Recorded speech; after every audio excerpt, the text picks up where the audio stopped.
Hey YouTube, this is Ozark's brother Jerry with this week's Parsha.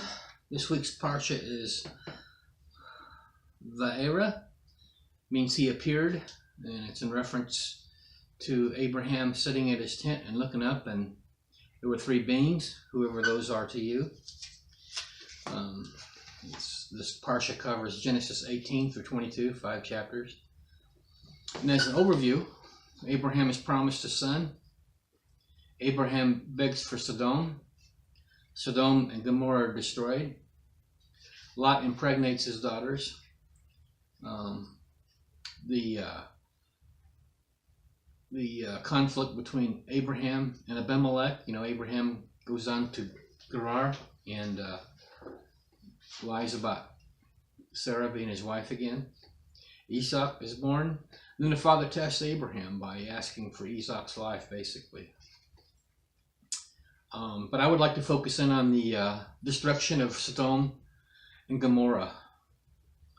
If we don't, and I want to compare it to America, if we don't take scripture and compare it to our own lives, and make course corrections, what good is it? It's the Father gave it to us to improve our lives and to have life. So a lot of people, read the account of Lot and think that Sodom was just destroyed for the homosexual side of things, but there was more to it than that. And Ezekiel's pretty succinct about it in Ezekiel 16:49 through 52, and I'd like to read that. Behold, this was the iniquity of thy sister Sodom: pride, fullness of bread, abundance of idleness was in her and her daughters. Neither did she strengthen the hand of the poor and needy. And they were haughty and committed abomination before me. Therefore I took them away as I saw good. Neither did Samaria commit half of thy sins, but thou hast multiplied thine abominations, 5 things, more than they, and hast justified thy sisters in all thine abominations which thou hast done. The sisters, I believe here, referring to other cities. Thou also, which hast judged thy sisters, bear thine own shame for thy sins which thou hast committed, more abominable than they. They are more righteous than thou. Yea, be thou confounded also, and bear thy shame, in that thou hast justified thy sisters.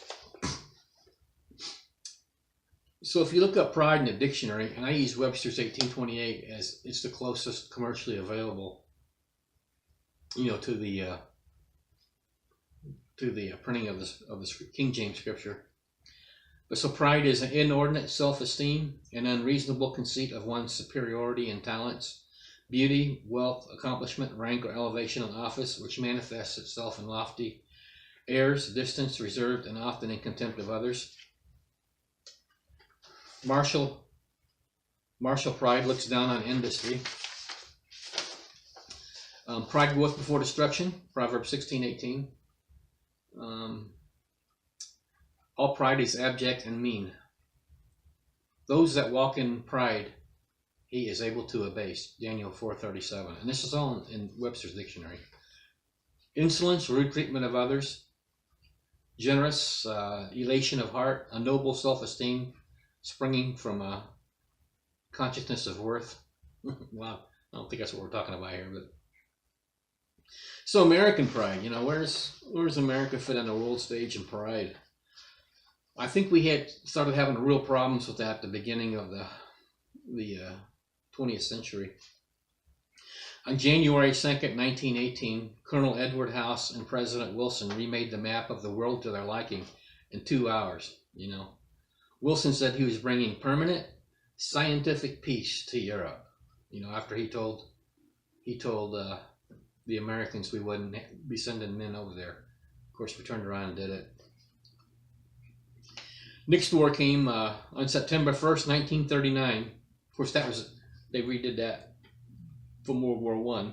Now, the next worldwide war came on September 1st, 1939, when dignitaries were in Geneva, birthplace and cemetery of the League of Nations, unveiling a statue of Wilson. So, Wilson figures into it again. Then we had Korea. By 1965, many believed we couldn't live with the North Vietnamese takeover of Saigon. So we had to get 50,000 Americans killed there. Using only air power, America compelled Serbia to remove its soldiers from part of Serbia, the province of Kosovo. In Kosovo, America acted to preempt ethnic cleansing, supposedly. Kosovo nudged open an intellectual door, a door George W. Bush flung wide open 4 years later when he cited preemption to justify his invasion of Iraq. So then we had that, we had Afghanistan. So this is just American hubris gone wild around the world. But on a personal level, are we a prideful people? I think so. This is anecdotal, of course.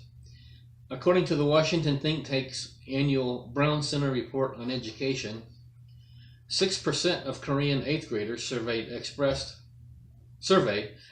confidence in their math skills, compared with 39% of U.S. 8th graders. So 39% of U.S. 8th graders were confident in their math skills, and only 6% of Koreans.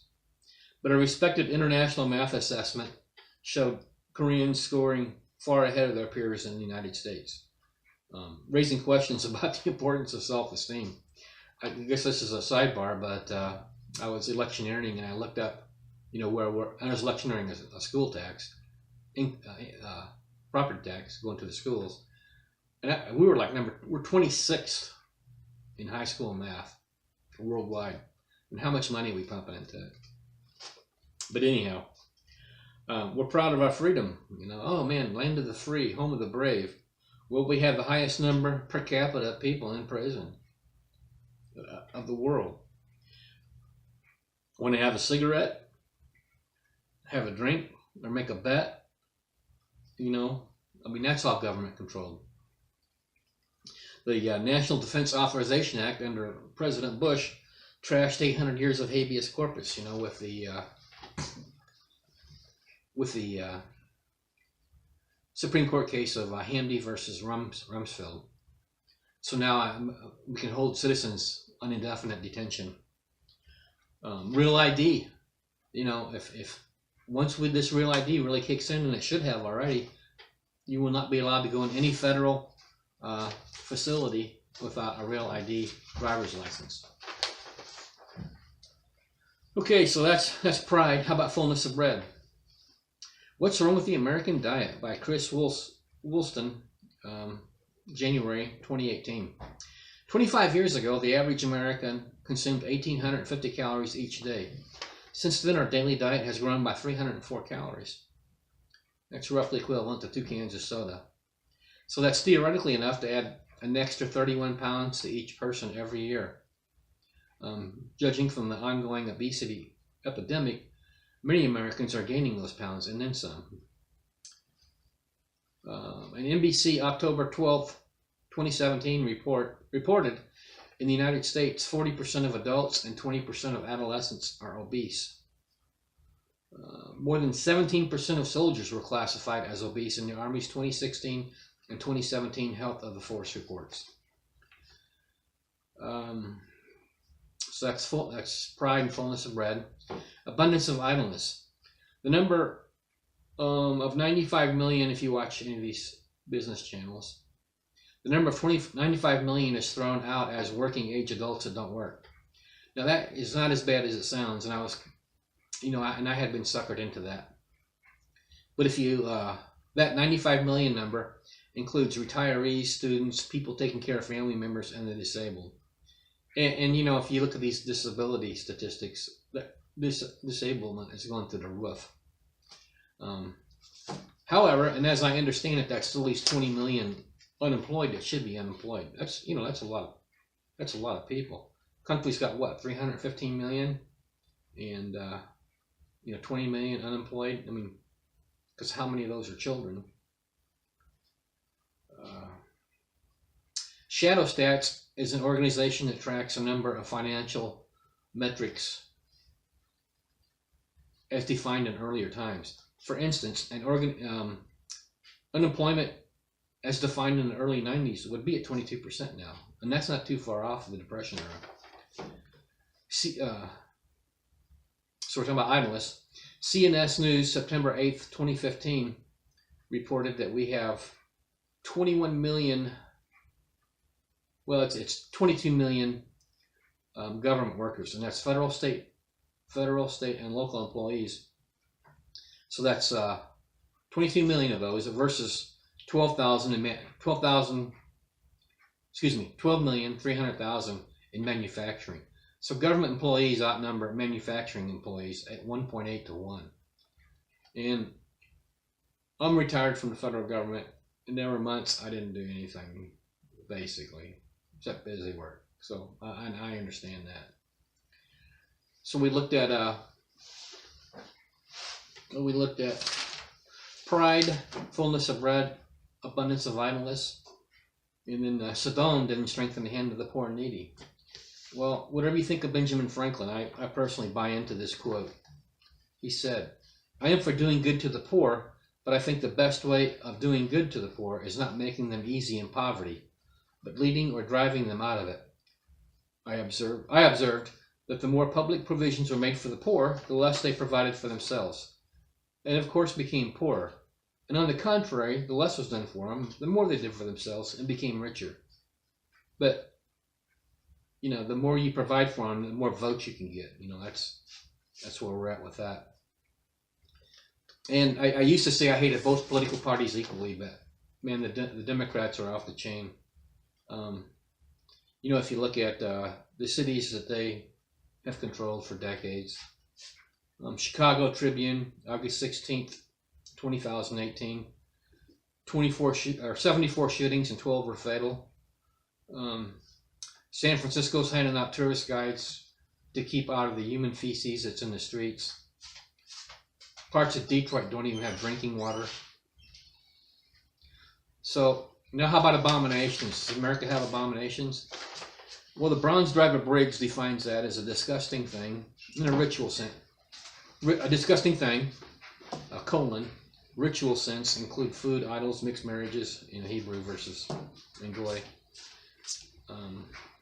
Strong's describes it as something disgusting, morally, or idolatry. So what are America's abominations?